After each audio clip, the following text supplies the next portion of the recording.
जय जोहार साथियों। मैं Uttar Pradesh power corporation limited के निजीकरण के विरोध में फिलहाल बड़ी संख्या में लोग सामने आ रहे हैं, जिसमें अब भारत मुक्ति मोर्चा भी मैदान में उतर चुका है। आपको बता दें कि भारत मुक्ति मोर्चा, राष्ट्रीय किसान मोर्चा तथा राष्ट्रीय ओबीसी मोर्चा इस मुद्दे को लेकर अब मैदान में उतरते नजर आ रहे हैं। इसकी जानकारी चौधरी विकास पटेल ने दी है। आइए देखते हैं उन्होंने क्या कहा।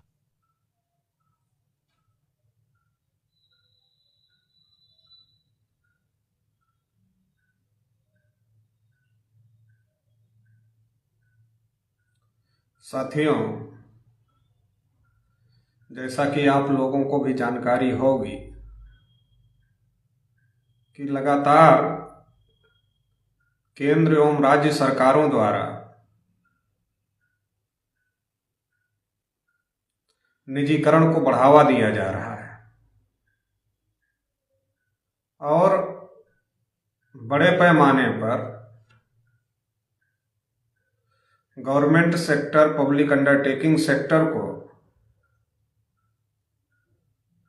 पूंजीपतियों को औने पौने दाम में देने का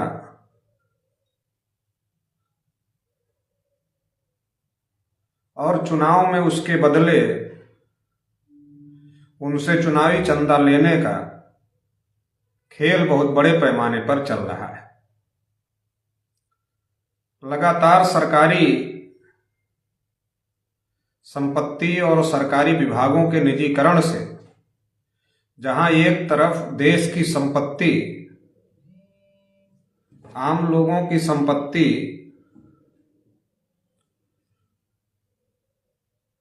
पूंजीपतियों के हाथ में औने पौने दामों पर जा रही है,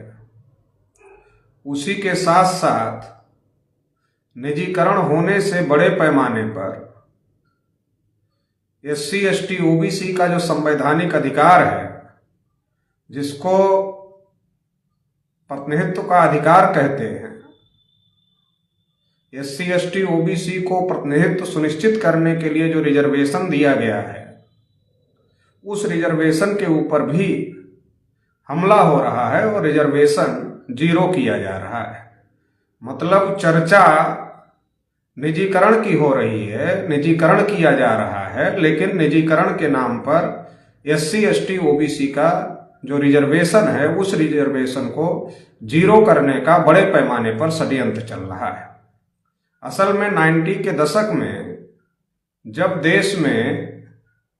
मंडल कमीशन का आंदोलन जोर पकड़ा, तो न्यू इकोनॉमिक पॉलिसी के नाम पर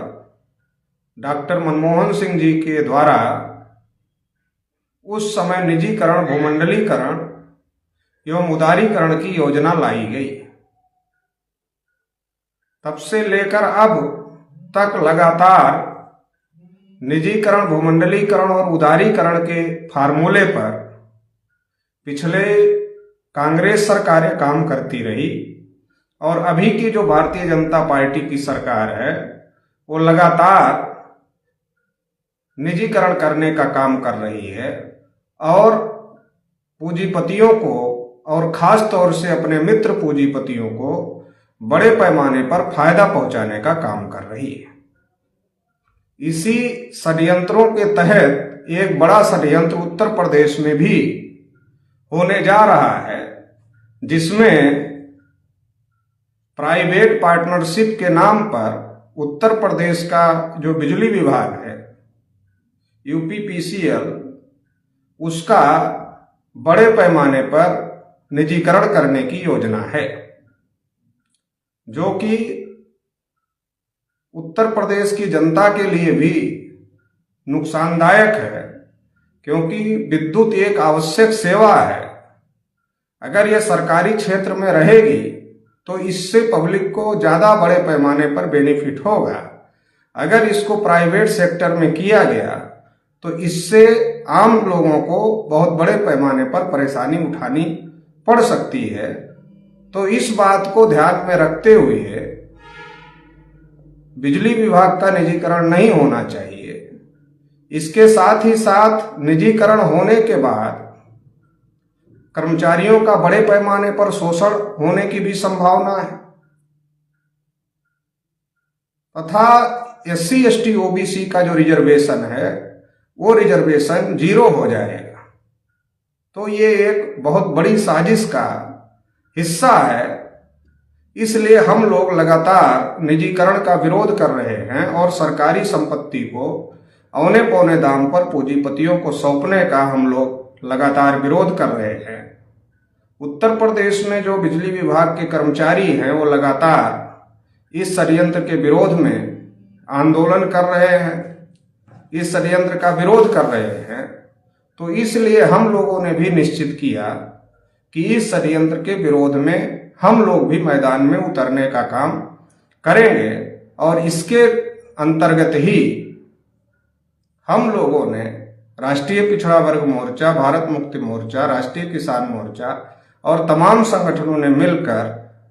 इसके लिए चरणबद्ध आंदोलन घोषित किया था, जिसके पहले चरण में ज्ञापन उत्तर प्रदेश के सभी 75 जिलों से महामहिम राज्यपाल महोदया को जिला अधिकारी के माध्यम से भेजा गया था। अभी इसका दूसरा चरण 17 जनवरी को पूरे उत्तर प्रदेश के सभी 75 जिलों में विशाल धरना प्रदर्शन आयोजित किया जाएगा और बड़ा धरना प्रदर्शन करके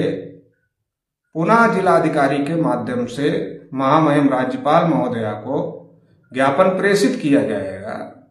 इसके बाद भी अगर इस पर रोक नहीं लगाई गई तो आने वाले समय में हम लोग इस पर और बड़े आंदोलन पर करने के लिए बाध्य हो गए। इसलिए राष्ट्रीय पिछड़ा वर्ग मोर्चा के सभी कार्यकर्ताओं पदाधिकारियों को, राष्ट्रीय किसान मोर्चा, वामसेब, भारत मुक्ति मोर्चा और तमाम संगठन जो इस आंदोलन का सपोर्ट कर रहे हैं, इस आंदोलन में शामिल है, उन तमाम संगठनों के कार्यकर्ताओं को, पदाधिकारियों को, शुभचिंतकों को हमारी तरफ से ये अपील है कि ये जो आंदोलन होने जा रहा है 17 जनवरी को, इसकी तैयारी तन मन धन से करें और बड़े पैमाने पर इस आंदोलन को सफल करें। बहुत बहुत आभार, धन्यवाद।